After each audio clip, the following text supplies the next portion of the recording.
Yeah. Okay. My name is Brynne Mower. I'm from Durango, Colorado. Grew up there. Ended up going to school at Lewis and Clark in Portland, and have kind of moved back and forth over the years between the two towns. But I'm now currently residing in Portland. I'm I don't quite consider myself a an outdoor photographer entirely because a lot of my upbringing and roots came from portrait photography, which is something that I think has carried through my photography into my action sports stuff. So I consider myself both, but recently has been a lot more action sports and mountain biking specifically. I've kind of started trying to get into the ski world. As you, Tyson, has said, skateboarding has been a huge part of your upbringing. That's also something, being in Portland is like a pretty huge skate culture. And I really like Burnside. yep, Burnside. I know. I'm so daunted by it there. There's just like, it's so gnarly and like, I don't even know where I'd start to get photos, but that's Well, not I'm going to pass your information off to Forgotten Skateboards. sick. They're based out of Bend. Oh, that'd be awesome. They're the guys I was telling you about that I was shot in my hometown when I was Yeah, there. sure. But I think it'd be sick to see you work with some of them. It might give you that, just break that ice. You know what I mean? Yeah. That way you have people that you're shooting specifically at, especially a place like Burnside. If you haven't Yeah. been to Burnside, you have no idea how intimidating this place can be. Uh, Gnarly. but it is so much fun. And I mean, I was there from the beginning. So I was Yeah, I there bet. for the bum fights up on the top above the big wall. Like I was there for a lot of it. Um, but yeah, no, I'd love to pass your information on if you're okay with that. And Yeah, I'd love they that. can get in touch with you. And being that you're a Portland local, I mean that might open a ton of doors for you in just working with the small brand and expanding. Yeah, I like that'd be super sweet.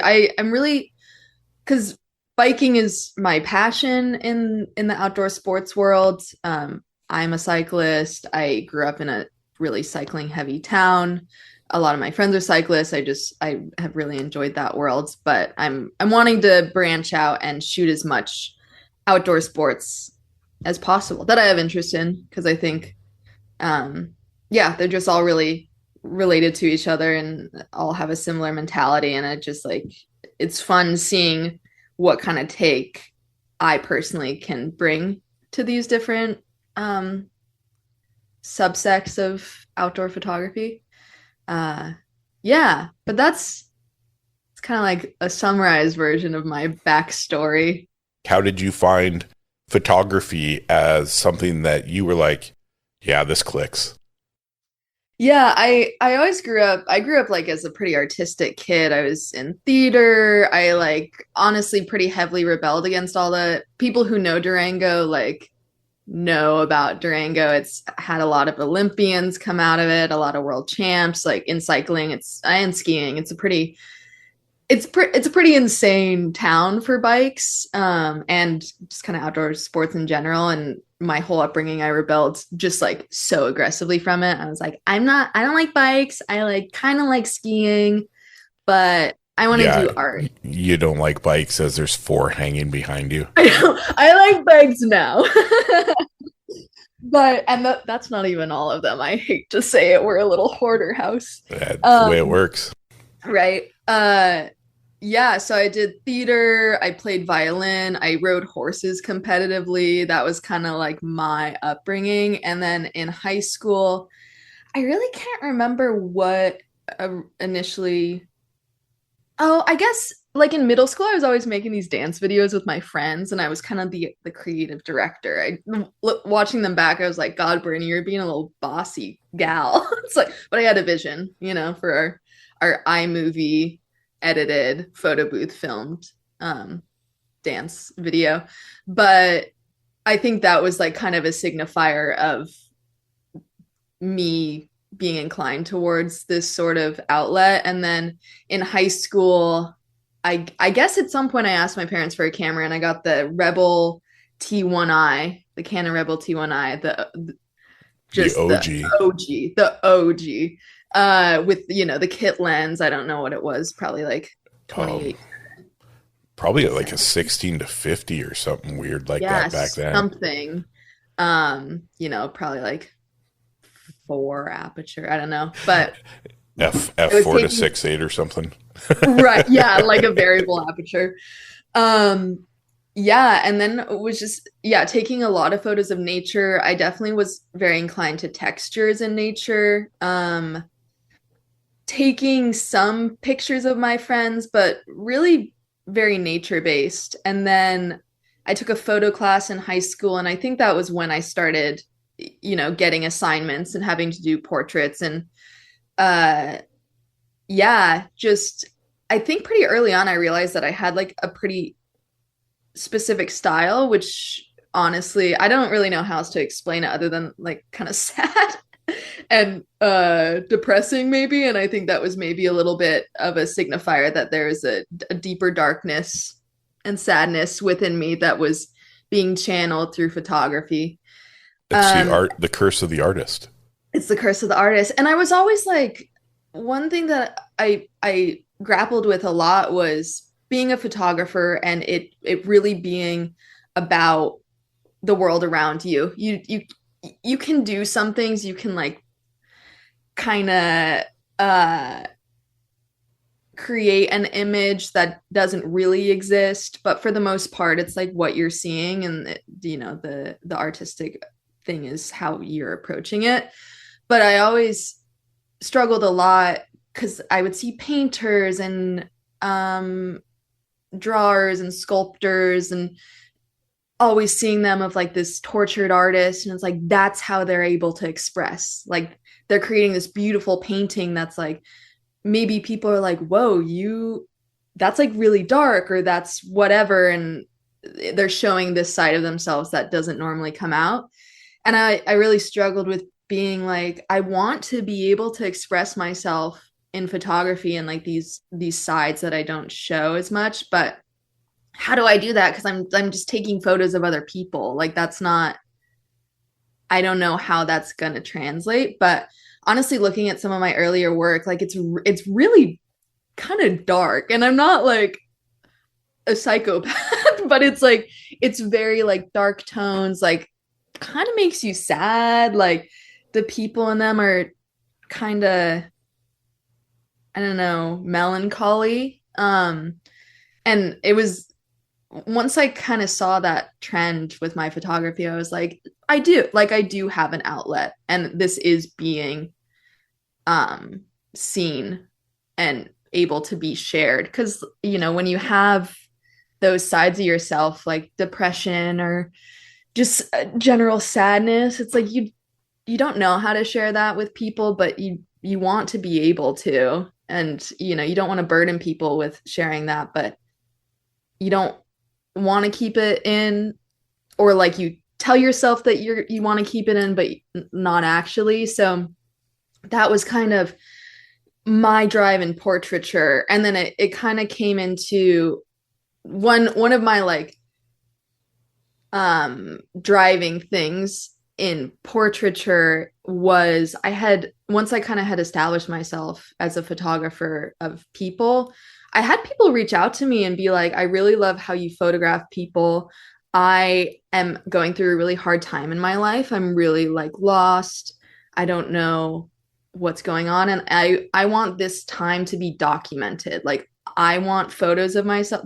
This is not me speaking, this other people. Like they want photos of themselves so they can look back and see how far they've come. And they said that, and they chose me to capture that, that was a turning point where I was like, this is a change that I can make. This is like an impact I can have in my photography. Because when you take photos of people, you can't really sell it to other people who wants a photo of a person they don't know on their wall. So it's really like, oh, like what am I doing with this? So having people want me to capture them in like their darker times, and photography being something that like allowed me to process stuff myself, was a really cool moment that I was like, yeah, this is an impact that I can make in it, and allow these people to see themselves objectively outside of themselves, and like see the sadness in their eyes, and like see, the way that their body is, like tight and like anxious or whatever. And another thing that I really like to do kind of annually is take a self portrait of myself. And like I've kind of had a lot of healing going through and looking back at self portraits and be like, wow, Brynne, you were really sad. Like you did not realize what a bad time you were having. And then taking another self portrait and being like, wow, it looks like I've really come out of that. And like, so I kind of do it for myself as well. What's crazy about that aspect of you finding it through the darkness and it's brought you to the kind of to the light is when you take those photos of people and they look back, the eyes don't lie. You mean you could act like you're the happiest person in the world, but your eyes do not lie. Yeah. And when I was browsing your website, just looking at your portraits, you have just such a way of capturing people that it's comfortable, they're comfortable, and they're just sharing what they're feeling in the moment. So, that's an amazing way for people to use that as, when was the turning point in my life? I was struggling. I was in a dark place. And they start looking through these photos, they can be like, wait a minute. That photo, my eyes were, I was dead inside. This photo, I'm full of life. Yeah. So that's pretty cool. Yeah. And I think we could see that on iPhones, right? It's like, oh, there's more life in there, but it is very special for me to be able to do that with people. I feel like it's a collaboration. It's like, and they're sharing that with me. Sorry, that was rambly, but No, then not at all. in college, I studied art history in college. I studied film production first and then transferred colleges. But everyone was like, why didn't you study photography in college? Because I studied art history. I was like, I don't know. I've kind of had a problem with academia and art because art's very subjective. And like I took some photo classes and I had professors be like, that's not good because it wasn't the style that they liked. And it was just like, okay, this is not going to benefit me. Like I'm gonna figure this out on my own. But art history was really cool because I like learned kind of the factual backgrounds of art, which I feel like has influenced my photography to some capacity. And then in college, I started getting into the bike scene. And then truthfully, Sarah Sturm, shout out, we love her, was kind of, I was shooting some bike races in Durango, but she was kind of my first like time officially shooting a cyclist, which is pretty crazy to say because she is just like such a figure in the cycling. She's the best. Yeah, she's fantastic. If you don't know who Sarah Sturm is, take a look. Even if you're not a cyclist, it's just like just objectively a cool person. And then it kind of snowballed from there. Like, at that point I was living in Durango and it was, once you're kind of known to an extent in Durango, it is a pretty small town. It like, more people reach out or like I'm at races and then I get assigned to actually shoot a race, like for them to pay me to shoot a race. And, I would be sending, even if I wasn't paid by the brand, I would send any brand related photo, like whether it's their bike, their kit, what have you. I'd be like, you're on this bike. I'm tagging them. I'm sending them the gallery on Instagram, whether they see it or not, I can't control. So really just like, I think one thing that when people ask me, they're like, how'd you get to this point? Or like this, you're doing, so many brand stuff. Like, how do you get these connections?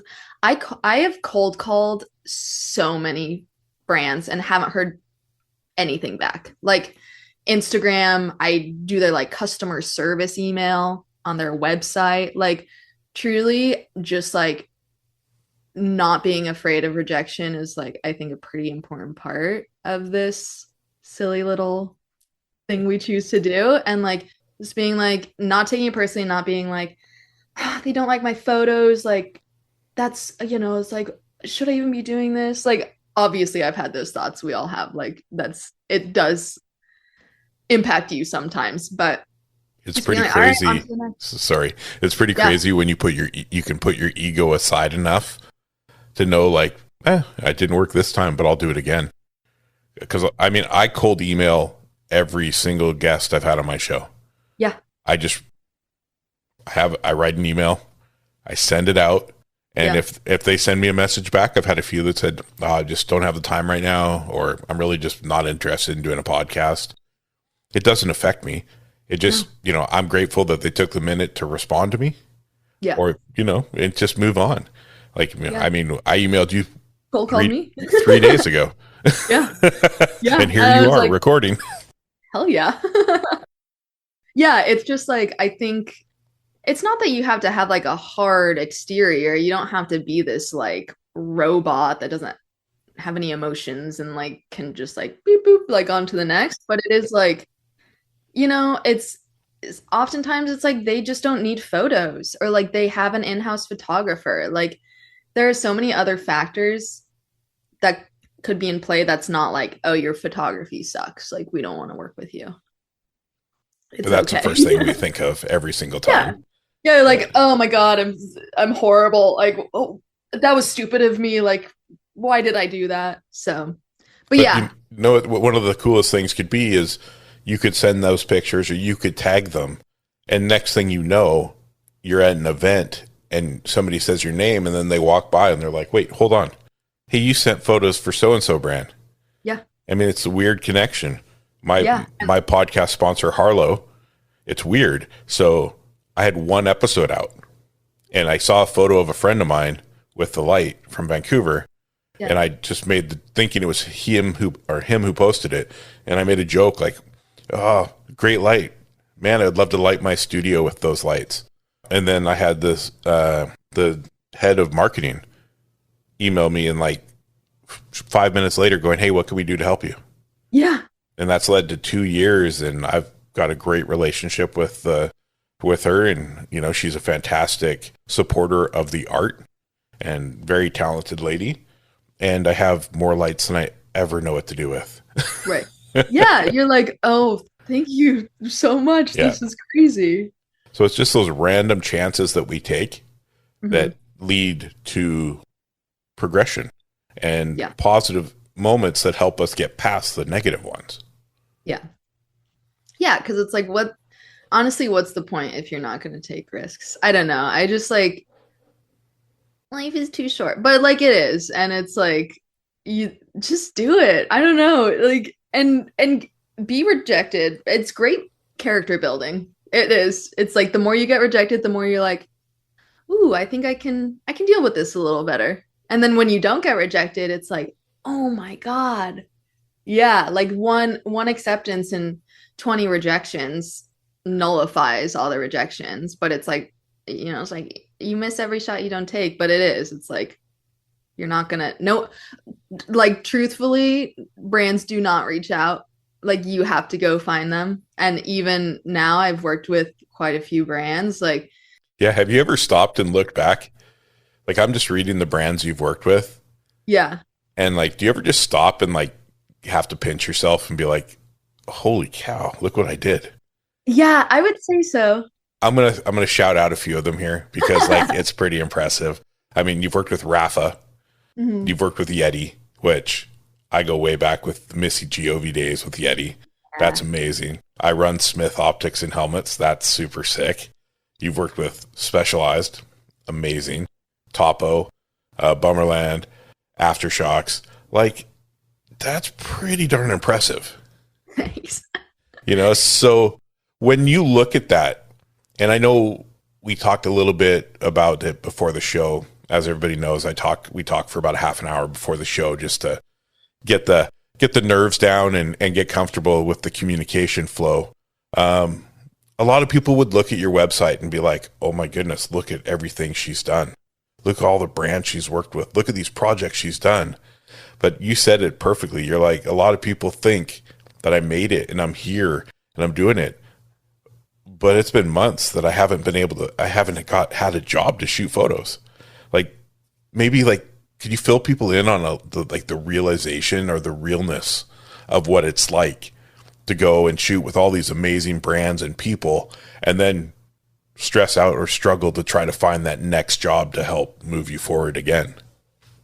Yeah, I mean, you know, I'm not like the old guard at this. I'm 28, so I'm like I'm still in my youth of photography, but I'm gonna say when I was younger, um, it I would get one job, like one big job, like with Topo, and be like, oh my God, this is my breakthrough. It's all uphill or all downhill from here. Like brands are just gonna come to me left and right. Like I've worked with this huge brand, blah, blah, blah. And then kind of sat back on my hands and like stopped reaching out and stopped kind of that hustle that I had had previously. And no one came because that's the thing is brands have access to so many fabulous photographers. Like, especially with Instagram, you can find insane photographers left and right. And it's, you can be incredibly well known, but if you're not still making sure your name is there and like, because also one thing I've learned is a lot of people think that like people have asked me, it's like, oh, so you're working full time for this brand because you did this shoot, or like you have had these gigs, like you must be filled up schedule wise, and then they don't reach out. So it's like they have this impression that my books aren't open, and so I'm not getting anything for my books. So yeah, it's just like I talked to so many photographers that I like look up to, just like are killing it, seem to be killing it. But I talk to them and they're like, it's grim. It's like it's not. I'm having a hard time, and especially because I just went freelance a couple months ago, like fully. Going freelance is really hard because that's your income, and you get paid in like sizable amounts, but you have to make that last till the next job, and sometimes that next job falls through, or like you don't have that next job. And sometimes it's 9120 before you even see money.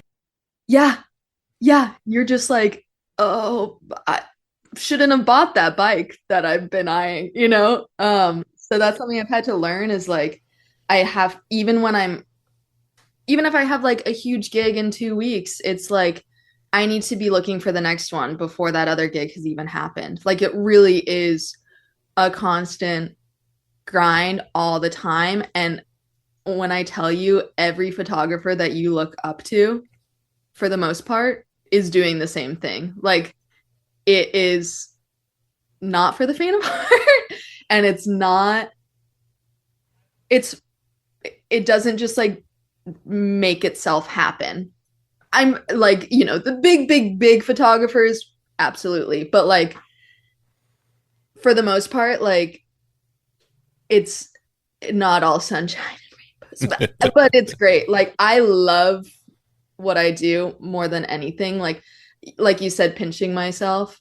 I'll be at races shooting for a brand or an athlete, and I'm like, and then, hanging out and doing whatever. It's like, I'm being paid right now. Like, this is crazy. And I'm doing my art. And like, yeah, I'm really stressed and I need to learn how to take care of myself a little better and like eat 3 meals a day when I'm doing those things. But it's like, it's incredible. You just have to be, it's like, the grind, the hustle mentality. Like, you do have to be. And like, the photographers you're looking up to are also doing that. It's not like,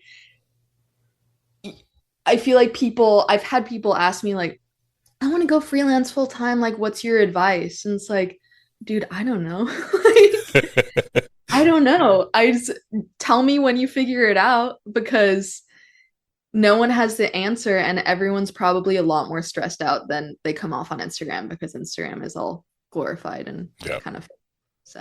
So I first became aware of you as an artist is in the Red Bull Illume. Cool. So I'm a huge Red Bull fan for what they do for their athletes. I think it's, everybody's like, oh, energy drinks, but you know what? I don't care. They do a ton for the people they support. Yeah. So I remember I was going through all of the photographers on their page, Mhm. and I've just started reading all the bios. And I started like I was like, okay, cool. Then I'd find them on Instagram and I'd follow them because I was like, I want to see more of this. Yeah. But what I noticed on the bottom of yours is your quote, right?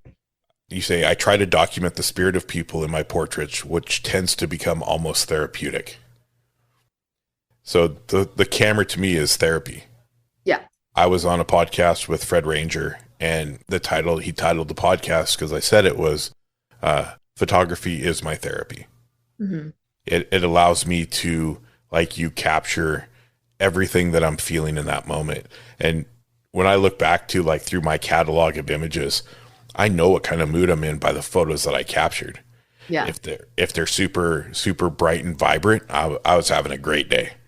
But if they're dark and gritty and they are look like I took them from laying in the gutter, I probably did. Yeah. And that's because that's how I felt that day. And for so long growing up through the 70s where men don't cry. Sure. Get Totally. up, wipe yourself off, get about your day. Yeah. Well, that to me, I can't be that person anymore. In the last 2 years, I finally have been okay enough to share the traumas I dealt with growing up and to talk about the fact that I now have a therapist and Yeah. like all of the stuff. And like, I'll watch TV shows and I'll cry my eyes out. Yeah. But you know what? It's okay. It's okay for a man to cry. It's okay for a man to have feelings. It's not just the way it used to be. You Mm-mm. know, the man's job isn't just to go to work and come home. You know, like that old school thinking. Our job is to be healthy enough that the people in our lives can benefit from everything we do. Yeah. Right. And then we benefit from them. It becomes a circle of support. And that's Hmm. such an important aspect of all of this. Like I see your work, you'll notice from this point forward, you'll see my brand on all of your photos with, you know, just to help like, hey, I'm here, I'm watching, Yeah. you know, and I think that's the coolest thing is because I consider every person who's been on my show a friend Yeah. Totally. because it's somebody like we've talked, we've had this communication. Hell, I can go shoot photos with you. Let's go shoot that event. And let's Yeah. just have fun because the more fun we have doing the things we love, it shows in the work we put out. Yeah. Right. So, you know, congratulations on everything you've done. Thank you. It's inspiring. And Thank you. as a father of 3 daughters, it's role models like yourself who aren't afraid to grind and aren't afraid to take rejection that are so important for the growth of all the girls coming up. Right? Men, unfortunately, we have it easy. Like men seem to get everything, but there's a powerhouse of female photographers and artists that deserve the same recognition as all the men are getting. And don't get Yeah. me wrong, like Sven Martin is like he's a legend and he's super Yeah. good, but he's also super cool. So that was one of Yeah. those Yeah. things where, you know, he doesn't have to work as hard as you do to get the job because he's established, but he's also willing to help you through the moments to get yourself established to raise to that point. So I'm hoping the show, I've reached out to a lot of mountain bike female photographers, and I'm like, I just want to give you the space to let people be inspired by what you do and help bring more light to your work. Yeah. That's what this is about.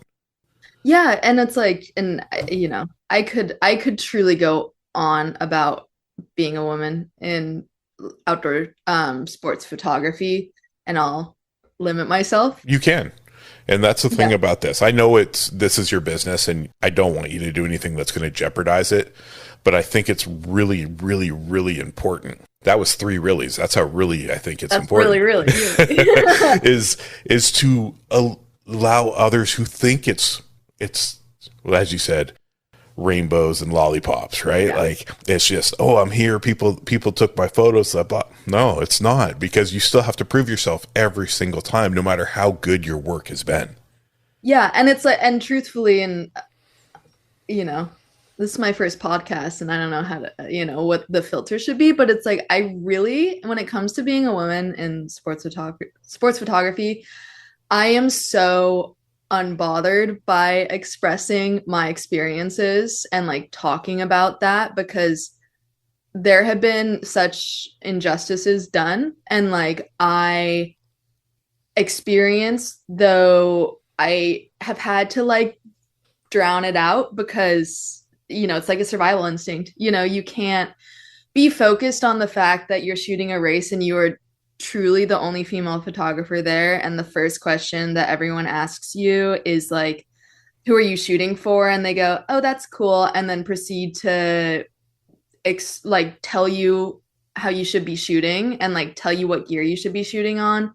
And like, I was filming an event the other week and like this guy came up to me and was asking me about the mic I had on because I was doing video and then proceeded to like hold me hostage, talking to me about gear unsolicited. And then at the end was like, so are you doing this for fun or is this like a hobby? And I was like, no, I'm like a professional. I'm doing this for a brand. And he was like, he was totally taken aback because I said that I didn't really have a specified photo flow for my editing. And it was just like, the assumption that because I'm a girl, it's not as serious or like I'm doing it for fun or I'm just like, and I was the only, to my knowledge, the only female with a camera at this event too. And like, I'm not walking around counting and being like, oh, there's another guy. It's like, I'm not aware of that until I have to become aware of it. And I'm like, oh, I don't feel as welcome here. I don't feel like I'm a part of the club. I don't want to be a part of the club, truthfully. But it's like, it is very much something that we have to contend with. I won't name the brand that this happened with, and it's none of the brands that you mentioned on my website or that I worked with, just to be clear. I've had great experiences with all of those. And it's like, truthfully, and I so hate that this is the reality. When I'm shooting at races and I see another girl, my first thought is, oh, I have to be better than her. Like my photos have to be better than hers. Cause like, there's only room for one of us in this town, Or it's like I see a girl and I'm like, huh, I wonder if she's very good. And then I see a guy and I'm like, oh, he's probably working for big. Like it's not, I hate that it's my initial thought. And then I have that initial thought and I'm like, dude, that like, what the, but it's internalized misogyny. Like we are raised like that. And we were raised in a society that's like super prone to doing that. And like, I hate that it immediately feels like it has to be a competition when it's a female photographer and not like a camaraderie. Yeah. And I have a lot of female photographers in my life that maybe we started off as like, ooh, you're in my territory a little bit. And we're total buddies now.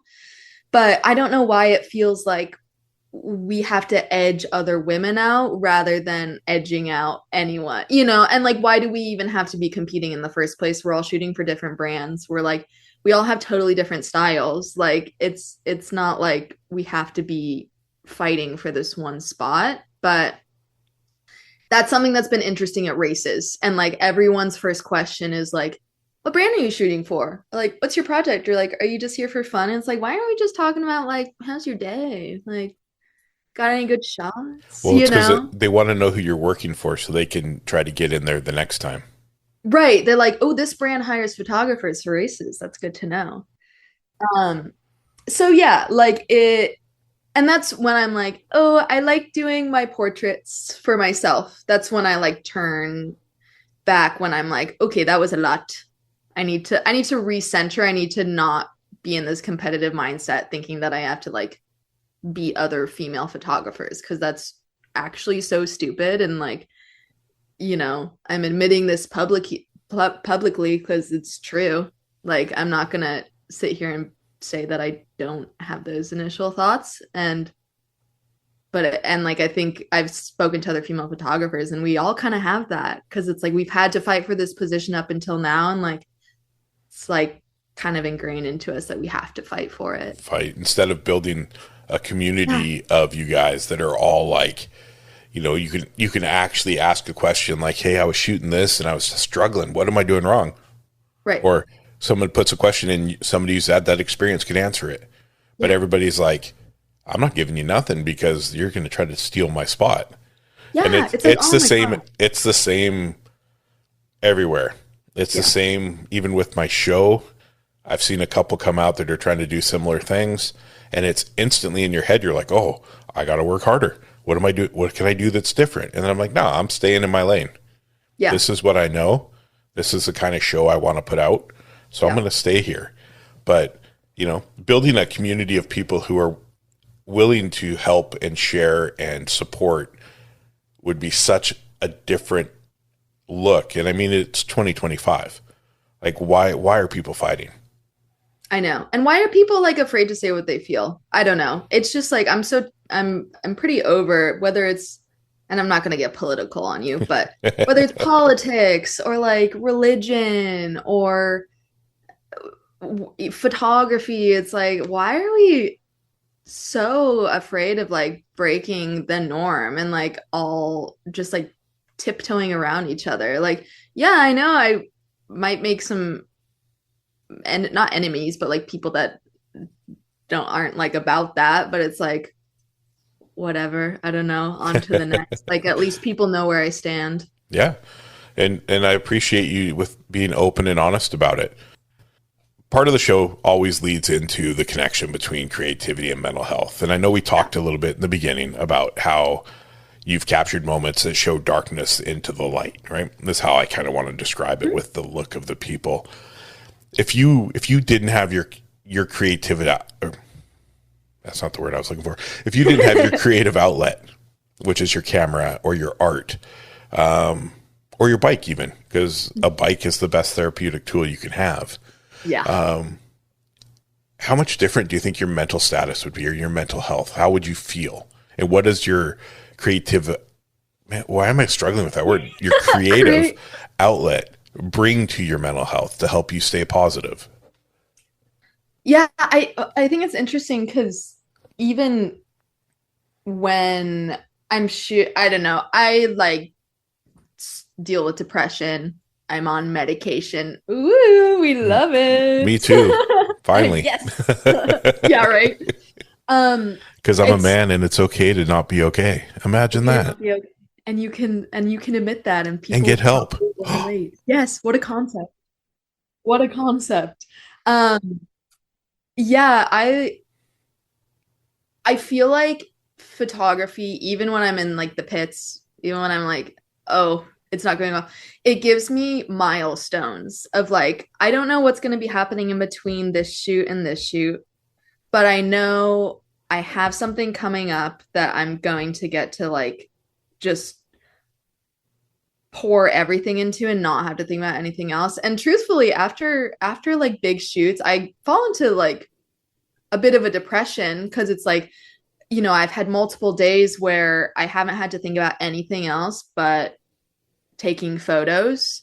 And like it's so funny. My boyfriend was at a race that I was shooting. It was a multi-day race.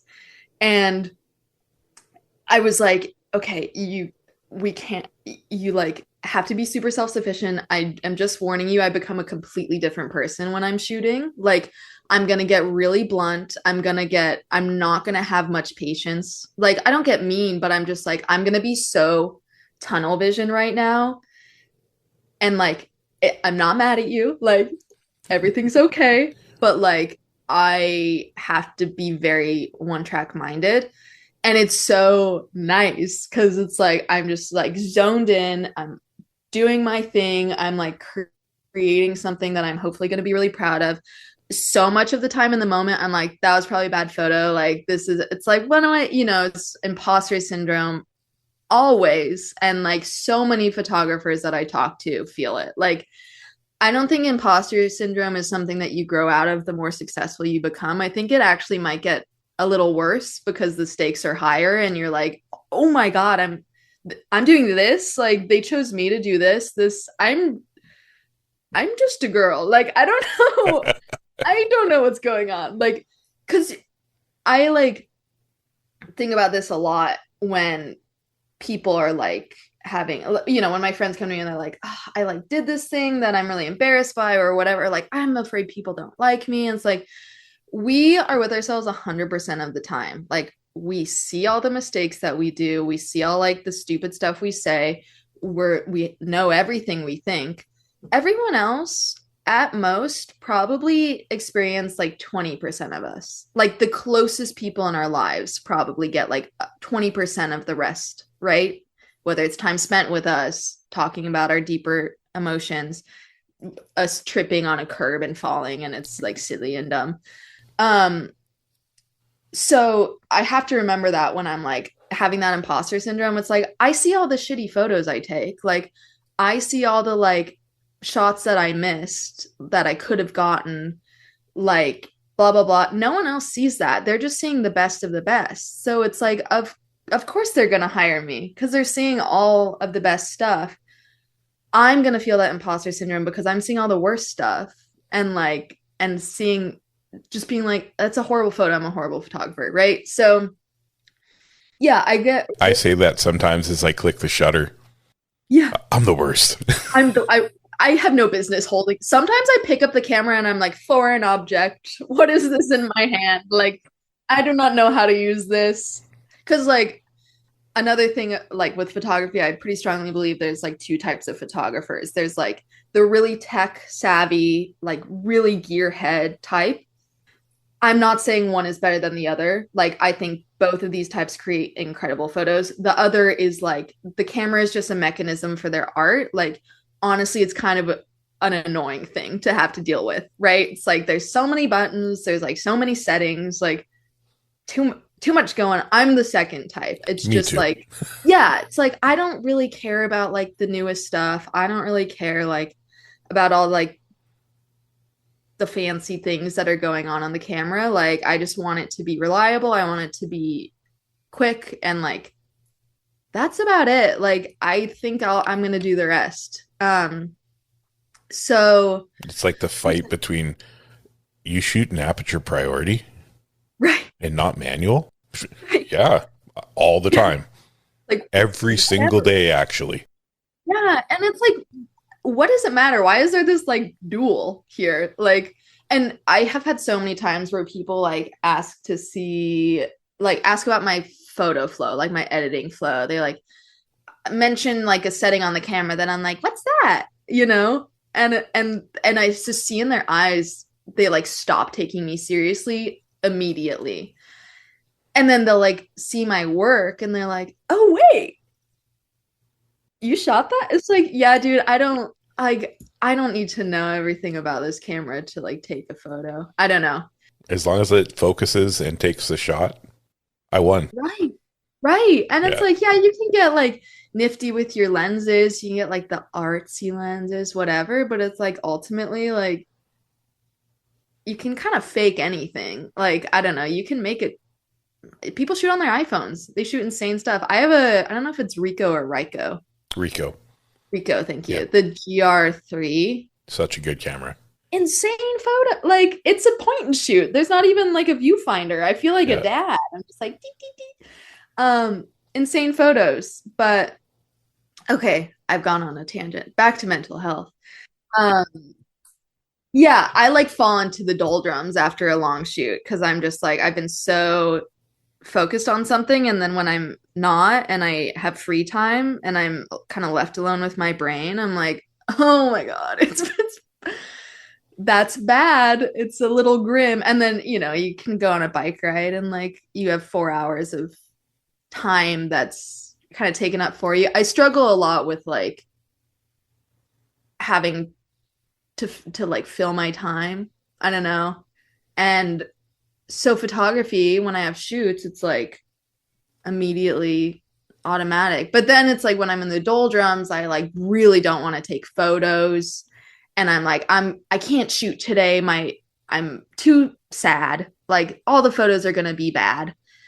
And then it's like I take the photos and I'm like, oh my God, they're all bad. And then I show them to someone else and they're like, no, dude, like those look exactly like the rest of your work. Like they're not bad at all. So no, I think photography is not like, if I'm being totally honest, it's not my like singular like saving grace outlet. I think partially because it has become work. which like one thing that I set an intention for in autumn and winter, because that is where I really found my style. I think I don't know if it's still in my bio on my website, but I really learned about my photography style in Portland because of like the darkness and the like moodiness, and I really like that. Like that's right up my alley. And that's when I feel the most peaceful in shooting, is it's like when I know that like this darker, sadder side of me is being acknowledged and like getting its time to like be processed to some extent. That's when I'm like, I am okay. Like I'm creating art with this and it's not just sitting there stagnant, like existing. Well, I mean, in It's Portland, you have so many. I mean, Portland's pretty gritty now. yeah, It's definitely changed since I used to go downtown by myself at 12. Um, we don't do that anymore. so there is a gentleman. He's a Portland-based photographer. His name's Kevin Fletcher, and he has a book called The Avenue of Roses. It's about I can't remember the name of the street now. 82nd? Second. That's like a main The main thoroughfare. He second. spent multiple years capturing moments on that street Mm, and then put them all in a book called The Avenue of Roses. So I had actually spoken to him because he didn't have it set up to ship to Canada. yeah. And I wanted it because my dad, after my parents split, moved to 82nd and Orchard Lane. Okay. And he had a photo of my dad's house. Oh my God. And my dad passed in 99. So I thought that was the craziest thing. Yeah. And then he set it up so I could. But yeah, so I mean, like, it's really, photography is, I'm the same. I'm from that school where my camera is a tool. Yeah. Like, I am not going to sit here and tell you your camera is not as good as mine, because Yeah. it's probably way better. But it's just an extension of me. It is the tool that allows me to capture how I like, whether it's brand A, B, C, or D. Doesn't matter. I'm still going to capture it exactly the same. It's going to get edited the same. I don't have an edit flow. I throw them all up in there and I'm like, oh God. And then I go to town. But like, Yeah. so I get what you're saying about how, you just go and you just do what you know, and it works. You don't have to know about, well, if you flip this button, it does this, it changes this, it goes to, it's 18K if you do this. I don't care. No. I No. record my podcast on a DJI Osmo Action 4. Yeah. Like, it's simple. So Yeah, and I hate that people feel like there's an entry fee to photography, because like cameras are expensive. I'm not yeah, gonna like, downplay that at all. But like you can get cameras off, you could get a Rebel T1i off Facebook Marketplace and like take photos, and like you can use a free editing software. Like, yep. and take sick photos. Like it really, I don't know. It's just like it can be such an exclusive world, but it also doesn't have to be. It's like what we make it.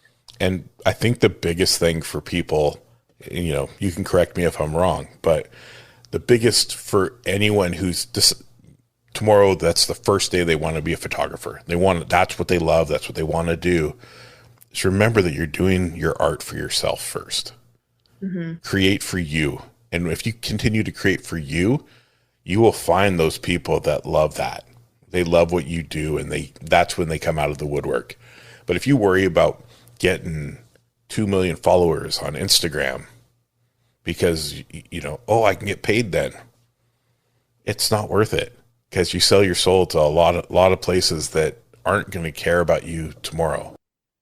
Yeah, and people like you really can't, even if it's, it's photography's so weird because we're taking photos of other people and other things. It's like sometimes the photographer can feel very anonymous and very voyeuristic in a lot of ways, but it's incredible how you can tell the authenticity behind someone's work just by like how they are looking through a lens at something else.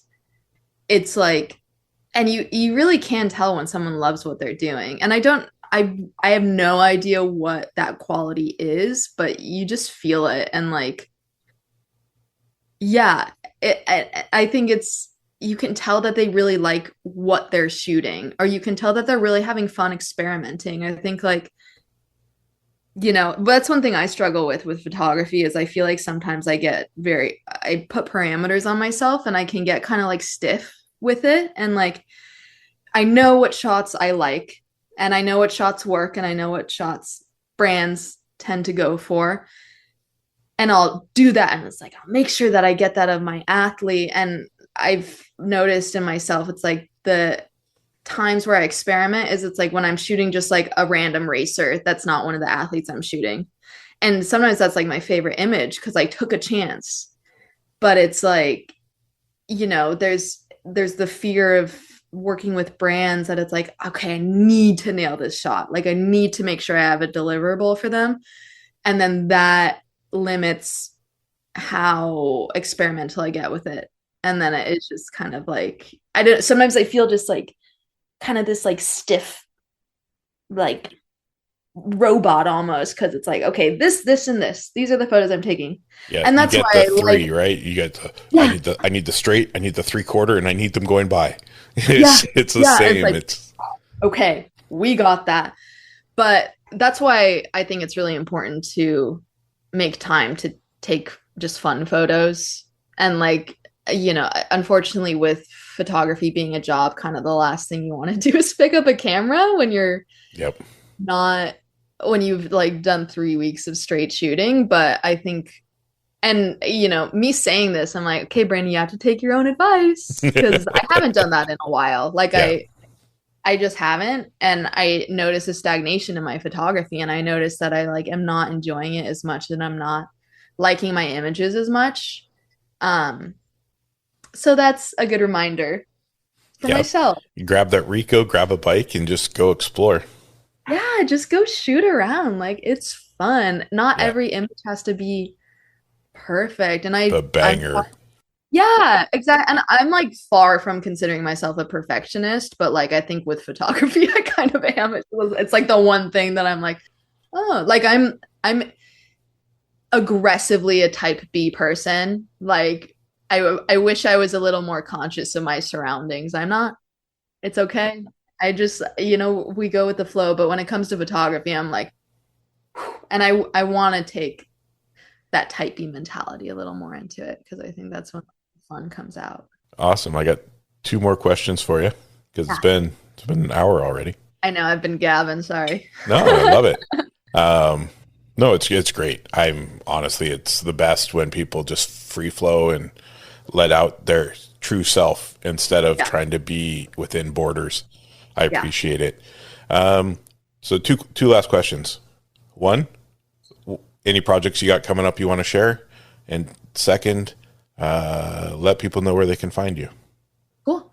My next big exciting thing as we're on the topic of women in cycling, because I feel like I spent too much time talking about the struggles of it, but I also want to talk about like how cool it is to be a female photographer in cycling. Have you heard of Rome Fest? I have not. Okay, it's an all women's mountain biking festival, like only women. Sick. The vendors, everyone there, like it's all women. And non-binary people, like kind of Yeah. inclusive in that way. That's awesome. It should be. And they do a media core mentorship every year, and they get people who are professional photographers but maybe struggle with like the business side of things, which I would identify myself as. And I applied and I got it, and we're going to be working with the sponsors of that festival, which I don't know. I don't know if I can say who they are. When is the event? It's in 2 weeks. So this will be 3 weeks. So this will be after the event. Oh, perfect. Yay. Yeah. I'm working with Smartwool and Juliana, which is the female. Juliana Furtado. Yeah, that's the bike I ride. Yeah, she's a badass. Oh, so sick. That is super cool. So this all women event, and they'll work with the media people and teach more business aspect of it. That's Yeah, they're gonna super be sick. teaching us. Yeah, Fujifilm is like gonna be supplying us cameras to use, and they're also gonna teach us like how to become an ambassador for like for camera companies and like a bunch of Sick. workshops from women in the industry. And that's like kind of what they're doing. I think it's just for the media core, but it's like, Yeah. yeah, they're like, use our cameras. Yeah. Yeah, it's like try them. You get a customer that they try it out. They're like, oh my God, this camera's insane. Like, I'm gonna buy it. It's Yeah. You like, ever shot a Fuji? no. The color Um, science is unreal. Just so you yeah, know. my housemate has a what's the one that has like X100 VI? Yep. The X106. Yeah. Yeah. Yeah. Yeah. Oh, dude, those are sought after. Yep. I don't even know where it is. I moved to the dark side. I shoot Nikon now. Whoa, I feel Yeah. like that's less and less. It's like either Sony, Canon, or Fuji. Yeah.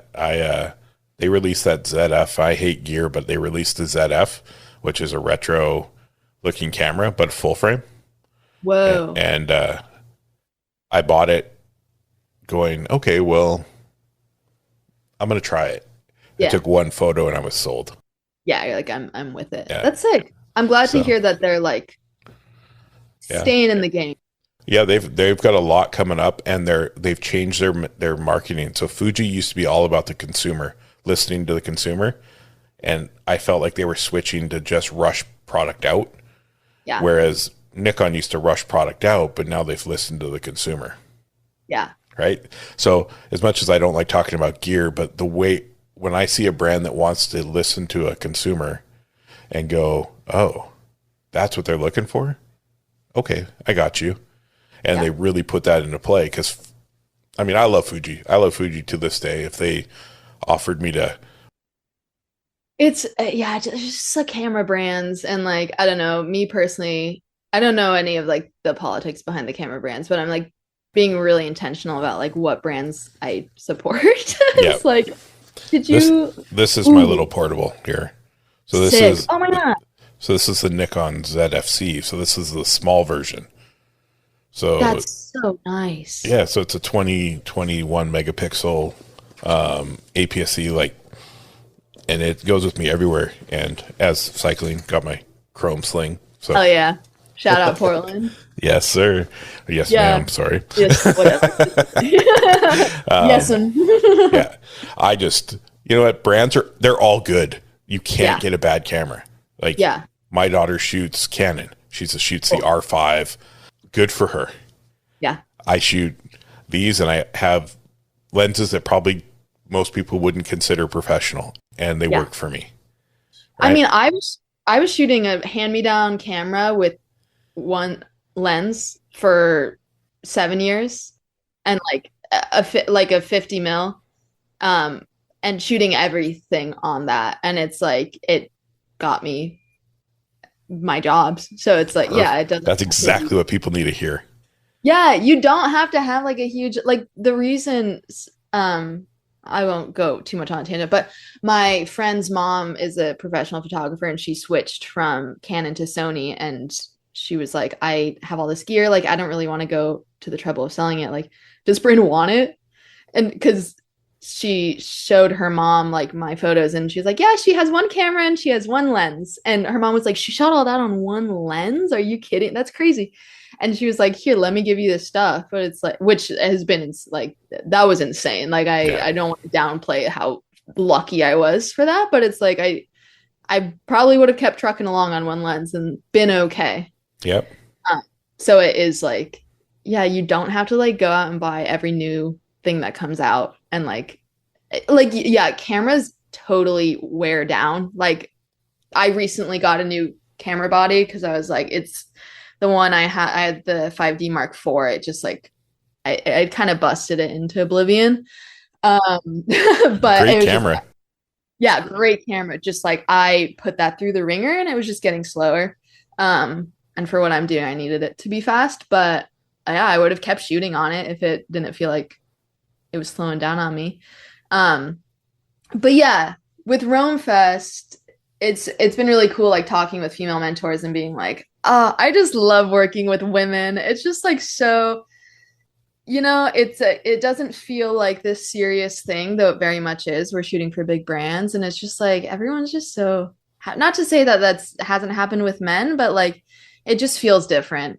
So I'm really looking forward. And future Brynne, listening to this podcast, I hope you had a great time at Rome. And we'll definitely do a follow-up so we can hear more about it. Yeah, fun. Yeah, I'd be interested. Where's the best place for people to find you? My Instagram is at Brynne Mower, BrynneMower, like lawnmower. Yeah, that's kind of it. And then my website is brynmarie.com for more extensive work. Awesome. I have some of my films on there too, if anyone's interested in that. They're pretty good. I watched a lot of them this morning. Thank you. That's so sweet. Did you see the Sarah Stern one? That was fun. Of course. Yeah, of course. We love Sarah. Perfect. Well, thank you for giving me your time today.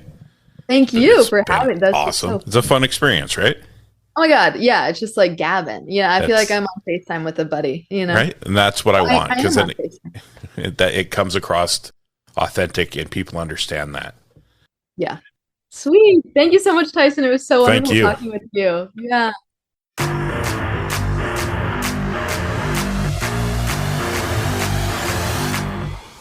Thank you for tuning in to the Life of Ice podcast.